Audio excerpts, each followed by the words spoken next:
Hello and welcome to this edition of Exotic Gardening UK. In this episode we're going to be doing the easy way of storing colocasias over winter, and that's by dry storage.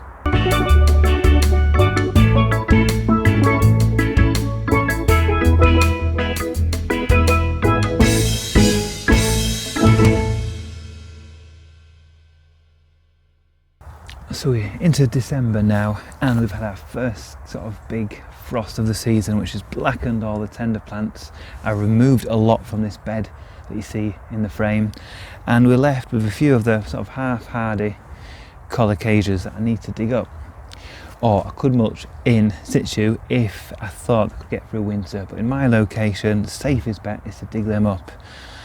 And this is what's remaining of a burgundy stem colocasia. You can see the old leaves have died off in the frost. You've got a new leaf trying to emerge, but if I left this out unprotected, there's a chance it'll probably not come back next year. So I'm going to dig it up and dry store. And dry storage is the easiest way to overwinter colocasia, but it does require a bit more effort in spring to get them going again.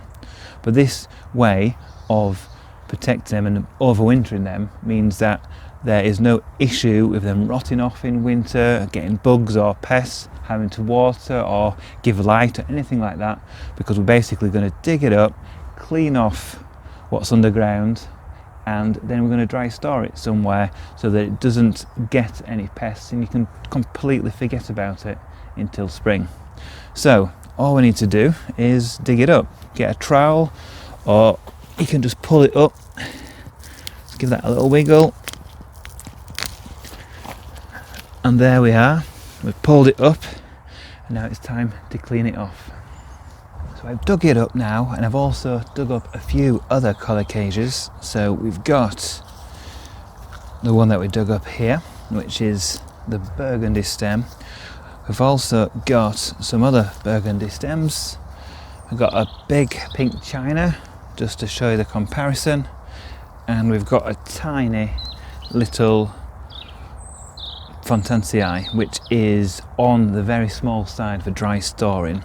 Ideally, for dry storing, the base of it needs to be at least sort of golf ball size, ideally bigger. If it's had a really warm summer, you live in an ideal location, you'll get a big mass of basically like a tuber at the base.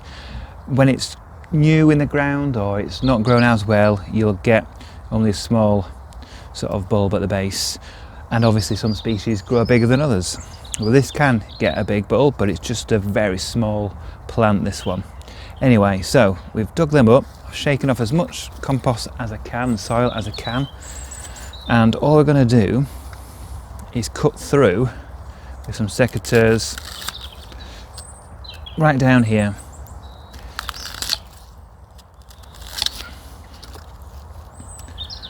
So we can see, we'll just cut across, and then I'm going to remove all the dying material, the wet soggy stuff right around the edge here. Give it another shake, and I'll do the same with the rest, and then we're going to bring these indoors. Remove all the compost and soil, so just get some water, swill about the rhizomes and rinse them under the tap, and then we've got to put them somewhere really dry, so in a cardboard box, and then dry them out in the house on a window ledge by a radiator for a day or two, so they're nice and dry. So we've had these colocasias dried off for a couple of days now by the radiator, just to really dry them as best we can. Ideally leave it a bit longer than a couple of days, and as you can see they have dried off pretty well. Still a bit of moisture, but they're not soggy or anything like that. What you can do at this stage actually is cut this right down to the base, and then there'll be less moisture in here. But if you do that, it's harder to start them off in spring.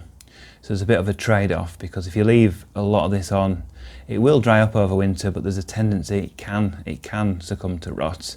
Whereas if you cut it all off, it almost certainly won't rot, but it's much harder to start off in spring. So I like to keep a bit on, so I've got about 10 centimetres or so of the base of the leaves. The outermost leaf here, like this one here, I can just pull off quite cleanly. We don't need that. And all we're doing now is dry storing them. So we just need to prepare them a little bit further. So let's just take this one here. All we're doing is cutting off the roots back. Let's just tidy that up. You may notice you might get some runners starting as well. We don't need that runner, so that can come off as well. So we've cleaned that up pretty well now. And then we just need to dust it in some sulphur powder, which I've got just down here.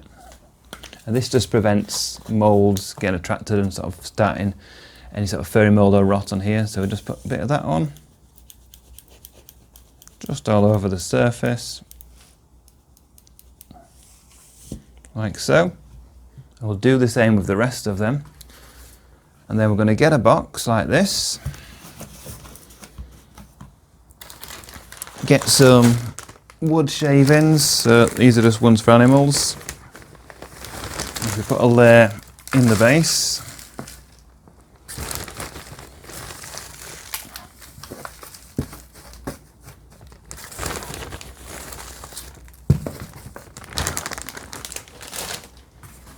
And then we can just sit our colocasia in there.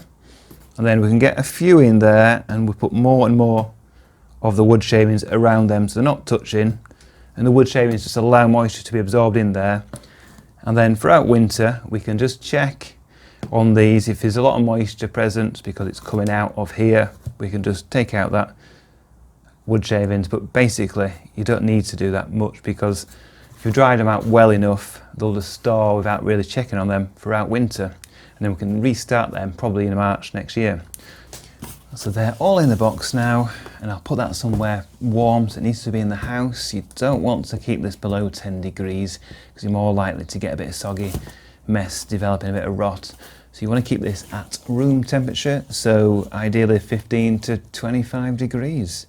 And I'll check on them a few times through winter, and then in next year we will start them off, and I'll do a link to the video of me starting them off so you can see these develop and grow again next season. And I'll also do a link up there to a video I did 9 years ago showing a similar sort of process to this. You can see the full follow through of drying and reviving the following season. Thank you for watching this edition of Exotic Gardening UK. Join me next week, we'll be doing more in the garden.